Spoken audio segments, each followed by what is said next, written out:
Hello everyone, a very good morning to all of you. Welcome to StudyIQ IAS. My name is Abhishek Singh and today I'm in front of you with the story of a battle which changed the history of India forever. And that is the Battle of Tarain. In fact, not just one battle but both battles of Tarain, they were very significant. And why so? Because these battles, they inflicted such an impact upon the Indian history which was aforeseen. In fact, if we talk about this battle, then we have to understand the underlying causes behind this battle.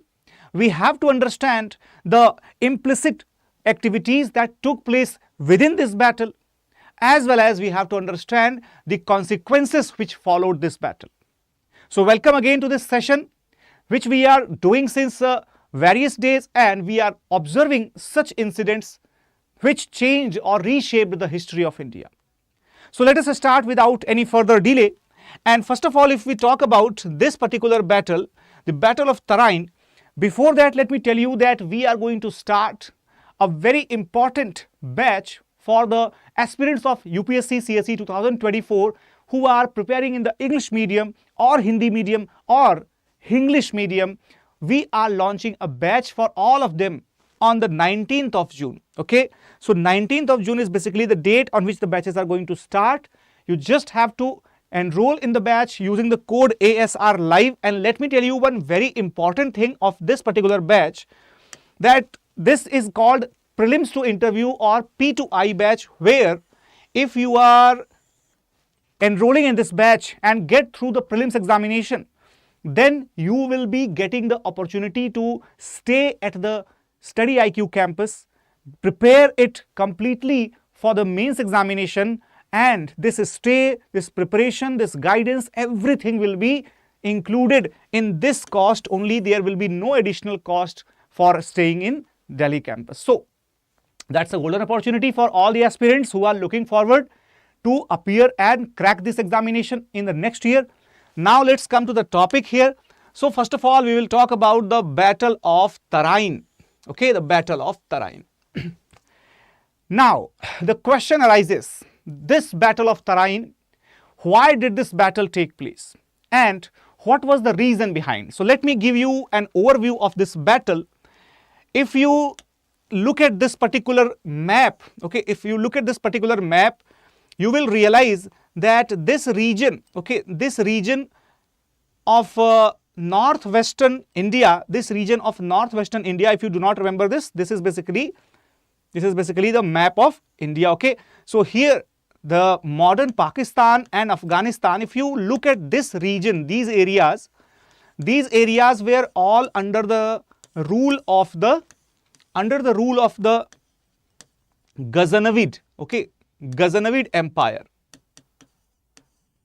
All right, what happened? And here in India we had the Rajputs. Now what happened that in the Ghaznavid Empire, they actually tried to kill a local chieftain, okay, near Ghazna. A city Ghazni, right? City Ghazni was there, the capital of the Ghaznavid Empire. So there was basically a Ghurid chieftain, right? Ghurid chieftain who was actually tried and later on killed by the reigning Ghaznavid ruler, right? What happened? The relatives of the Ghurid chief, right? What did they do? They actually burned the entire city of Ghazna. Remember, sometimes even the smallest of the opponents in history, they can be fatal for the entire empire.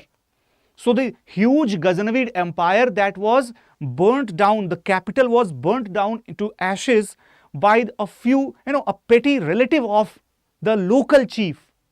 And later on, what happened? Later on, this local chieftain became the head of this entire region.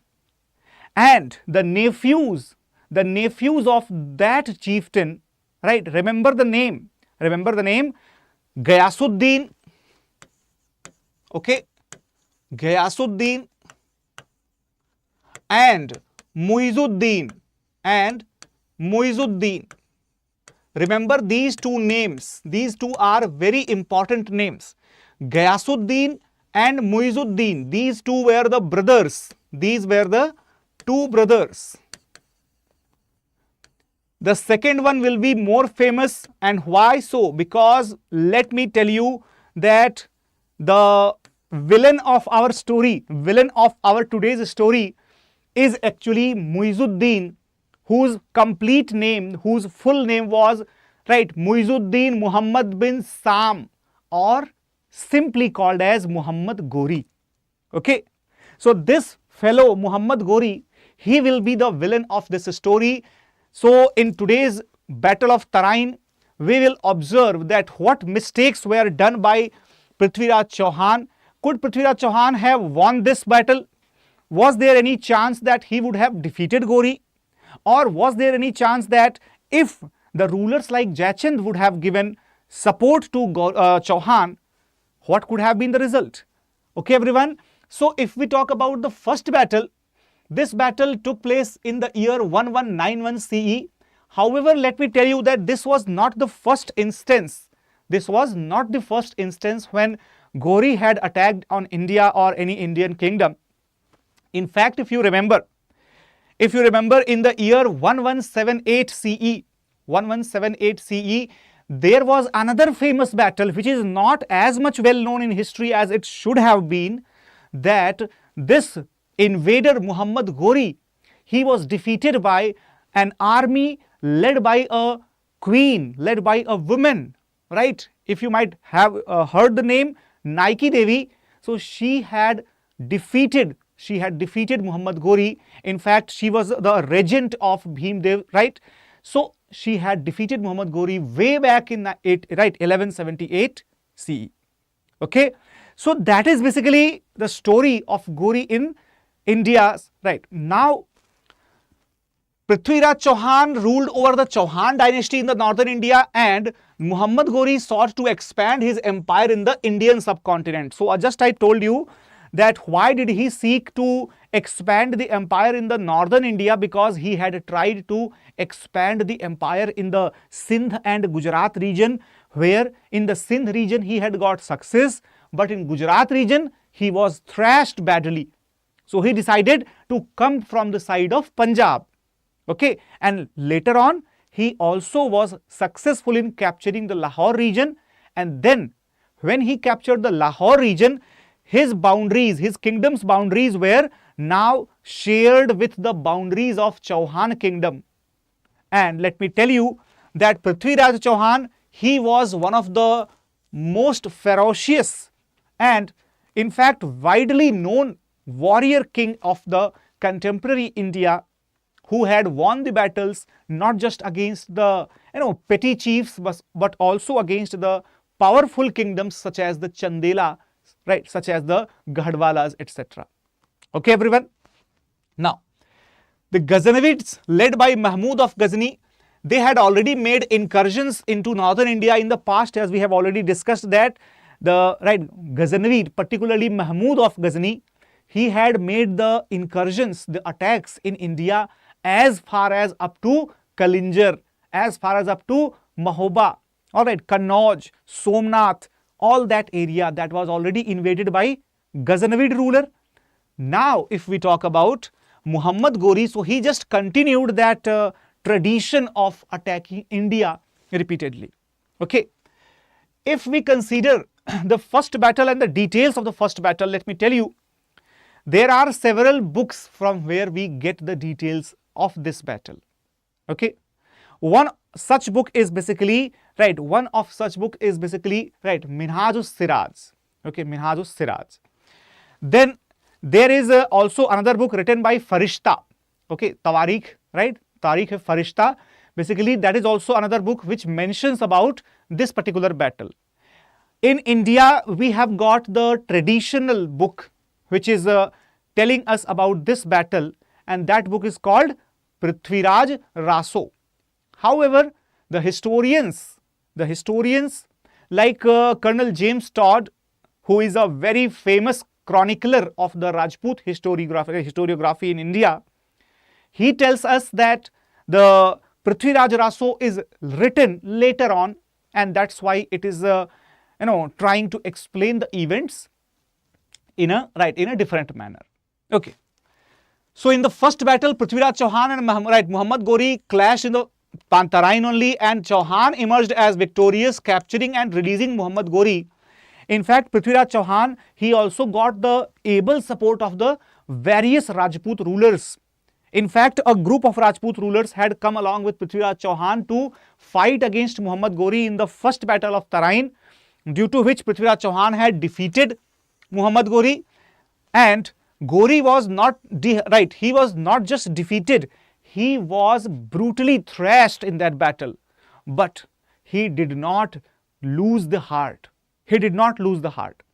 Let me tell you that he would have been murdered by Chauhan and his commanders. However, somehow he succeeded to escape away from the battle, because Prithviraj Chauhan had simply provided him the defense of life. Okay, he had guaranteed the protection of life to Muhammad Ghori. In fact, let me tell you, according to a book written called as Tabqat-e-Nasiri, Muhammad Ghori gathered a well-equipped army of 1,20,000 selected Afghan, Tajik and Turkic horsemen, and then again he marched towards Prithviraj's kingdom. And let me tell you one small story related to it. In fact, Farishta, the historian, he pens it down that after winning the first battle at Tarain, Prithviraj Chauhan and his ministers, okay, they sent a letter, a very much dodgy letter to Muhammad Ghori, that if you want your life to be spared, then immediately surrender in front of the Samrat Prithviraj, otherwise your entire army would be wiped out along with you by the mighty soldiers of our kingdom. And not just that, in fact, the reply also came from the side of Muhammad Ghori. This is very surprising. Reply also came from the side of Muhammad Ghori that, boss, I am in the awe of your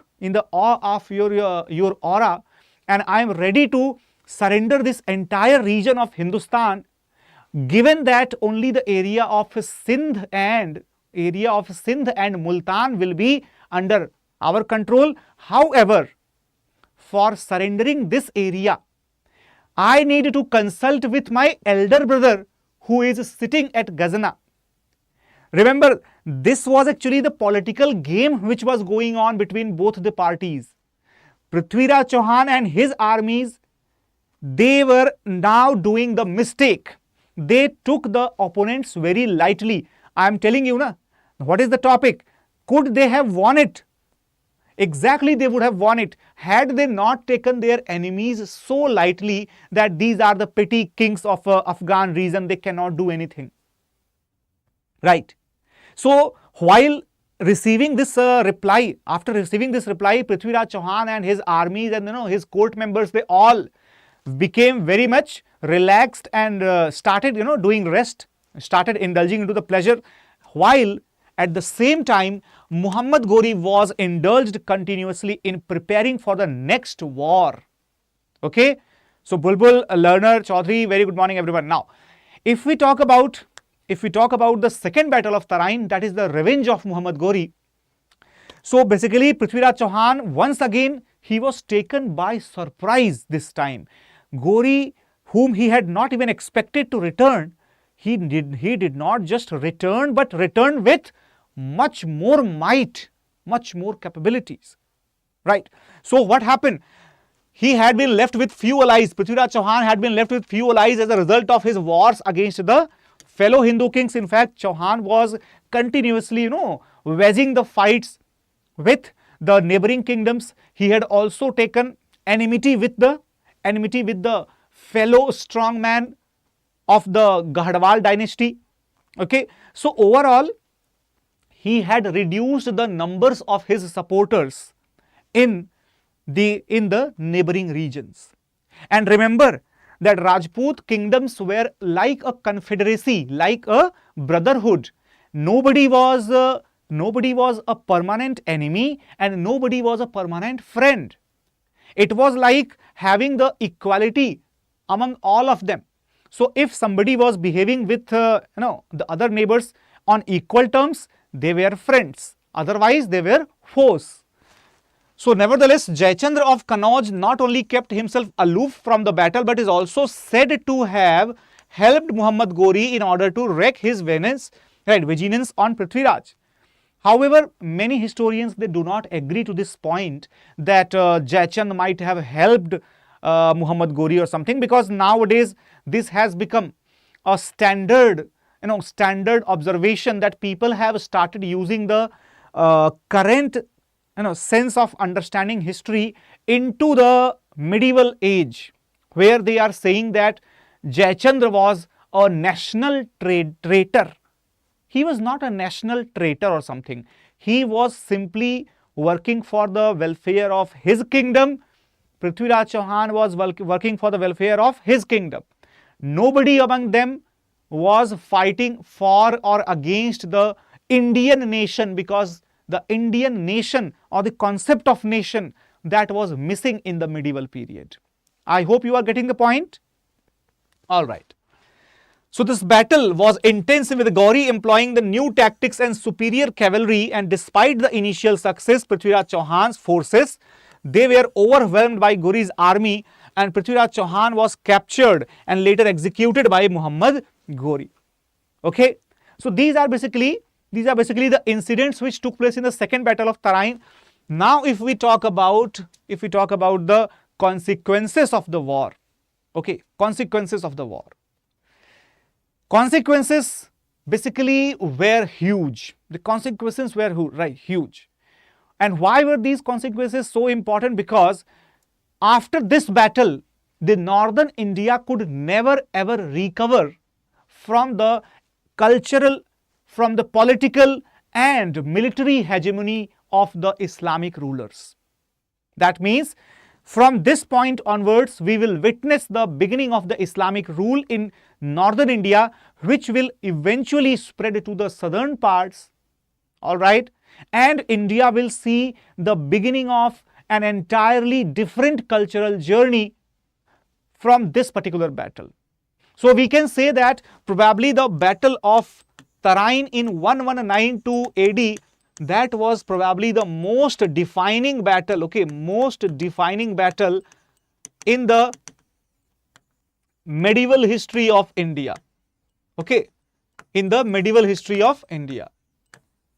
Had this battle not been won by Muhammad Ghori, who knows that there would have been no Qutbuddin Aibak, no Iltutmish, no slave dynasty, no Alauddin Khilji, or might be that entire medieval history of India, which, right, as we are studying right now, right, as we are studying about the slave dynasty, we are studying about the Khiljis, about the Tughlaqs, Lodhis, and later on Mughals.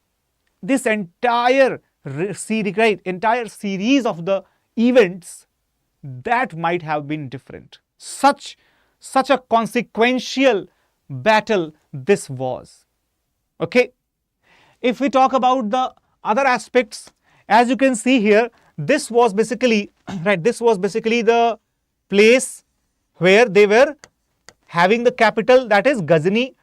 Okay, and this is Ghor. The chieftain belonged to this particular place. This was the actual place of their belonging, and this was the capital city. All right. And if we talk about the expansions of the Ghurid Empire in India, you can see that they started with the Lahore, then Nagarkot. The temple was destroyed at Nagarkot. Then further they went to Delhi, and then Mathura, the temple was destroyed. Okay, Gwalior, Kannauj, Varanasi, and as far as up to Nadia in Bengal region. Okay, that was the capital city in those days. If you remember the name of a dynasty ruling in Bengal called as Sen dynasty. Okay, Sen dynasty. That was probably the last dynasty in Bengal belonging to the Rajput era. So the Ghurids and their slaves,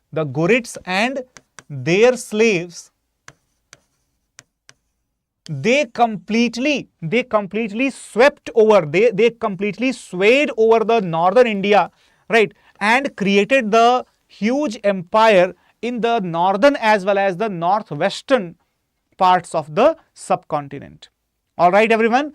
So I hope you got the clear idea that at the point of time where the different dynasties related to the Islamic rule, they were prevalent in the western as well as the northwestern parts of the subcontinent, even India was also taken under the control by the similar type of kingdoms, okay, similar type of dynasties. Now, if we talk about the different versions of the death of Prithviraj, now this is a very, you can say, controversial topic, that there are different opinions of the different scholars that what happened with Prithviraj Chauhan when he was defeated at the second battle of Tarain. There are versions which claim that Prithviraj Chauhan was immediately captured and put to the death. Remember, according to Minhaj-us-Siraj, Prithviraj was captured and sent to hell. That means he was killed. According to Hasan Nizami, Prithviraj Chauhan was taken to Ajmer and later on put to death as he was found to be guilty of treason. According to Chand Bardai, the court poet of Prithviraj, he has another version to tell. According to him, Prithviraj was taken to Gor as a prisoner, and in a show of exhibiting his skill as an archer, the blind Prithviraj shot a sound guided arrow at the Muhammad Gori, killing him instantly. Remember Shabda Vedhi, right? Shabda Bhedi, that is the term which was used for the arrow which Prithviraj Chauhan is said to have shot at Muhammad Gori. Okay, you all might have heard that, probably 8 baas, right, 24 gaj, as something like that is there, right? So basically, 4 baas 24 gaj, angul asht praman, ta upar sultan hai, mat chuko Chauhan. This is the basically paraphrasing which is found in the Prithviraj Raso. Okay, so this is how we convert the historical incidents into the folk legends, and this is why Colonel James Todd and other historians of the Rajputana, they have not accepted this version of the tale that he killed Muhammad Gori, because we all are aware that Muhammad Gori was not killed by Prithviraj Chauhan, rather he was very well alive even after that, and he was killed by the Khokars, right, afterwards in the year 1206. Now, if we talk about these incidents, so I hope you all got the idea that how was this battle a very significant and consequential battle for the medieval history of India. If Prithviraj Chauhan might not have inflicted so much regional atrocities upon the neighboring kings, he would have been a greater diplomat, would have made better relations with the local neighbors, then there was a possibility that even in the second battle he might have won. Not just that, even if he would not have left in the first battle, he would not have left Muhammad Gori alive, there would have been the end of the story. Remember that. All right, everyone. But as we all know that the Rajputs, they used to fight as per the ancient traditions and culture, that is, they did not fight before sunrise or after sunset. However, in the second battle of Tarain, let me tell you one very disheartening incident, that the battle started in the night itself. The attack, the invasion that was done. And why was Prithviraj Chauhan taken by surprise?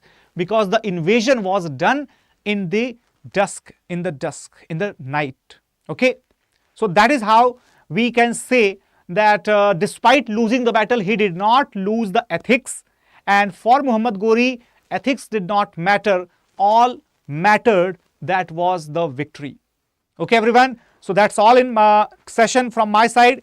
However, once again, I would like to remind you that we are starting this batch not just in English medium but also in the Hindi as well as the English medium from the 19th of June. So do not forget to use this code ASR Live if you are willing to enroll in this very, very special prelims to interview batch, and that's very important for you. All right, everyone. So that is all from my side. Thank you so much for watching it. If you love this video, do not forget to hit that like button here and also share this video with your friends so that those friends who are preparing in the English medium, they could be benefited from such videos. All right. So thanks a lot everybody for watching it. Let's meet tomorrow in the next battle which reshaped the history of India. Till then, keep watching it and keep preparing smartly. Take care everyone. Bye-bye and Jai Hind.